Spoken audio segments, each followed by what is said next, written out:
Nasa 1,500 katutubo ang dumalo sa kauna-unahang Indigenous Tribal Games 2024 na pinangunahan ni Lieutenant General Roy Galido, Commanding General ng Philippine Army, na ginanap sa Sitio Bagang, Barangay Santa Fe, San Marcelino, Zambales.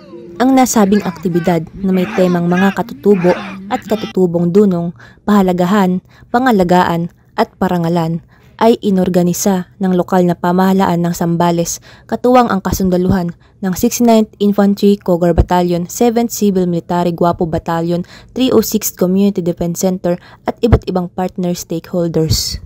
Ang naturang aktibidad ay naging daan upang magsama-sama ang mga katutubong mula sa San Marcelino, Botolan, Cabangan at iba sa lalawigan ng Zambales.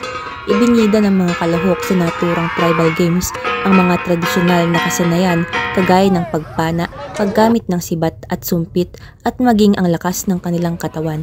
Dagdag pa dito, ipinakita ang mga sayaw at iba't ibang talento na mayroon ang mga katutubo. Naging daan rin ang aktibidad para sa mga local government agencies, kasama na ang sandatangang lakas at mga lokal na kapulisan upang mamahagi ng mga food packs at magsagawa ng feeding activity para sa mga katutubo.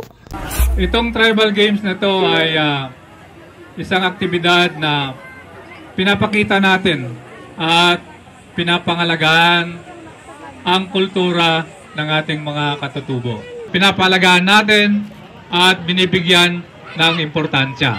Ang kauna-unahang Indigenous Tribal Games 2024 ay naging daan upang ipakita ang mayamang pamana, tradisyon at talento ng mga katutubo habang pinapalalim ang pagpapahalaga at pagpapaalala ng kanilang mahalagang kontribusyon sa bansa. Nagsilbi rin ang aktibidad bilang plataporma upang palakasin ang pakikipagtulungan sa pagitan ng mga pamayanang katutubo, militar at mga lokal na stakeholder sa pagsusulong ng pagmamalaki sa kultura at pagkakaisa. Bilang Army, gusto namin matutunan kung saan kami nagmula, kung sino talaga ang mga mandirigma dito sa ating bansa, kundi mga katutubo na unang nagprotekta dito sa ating bayan Pilipinas. Katulad po sabi ni Jen Pasamonte, hindi ito magtatapos kundi ihubog natin itong kultura ng mga katutubo kasi kayo po ang nagsimula ng pagpoprotekta ng ating bayan.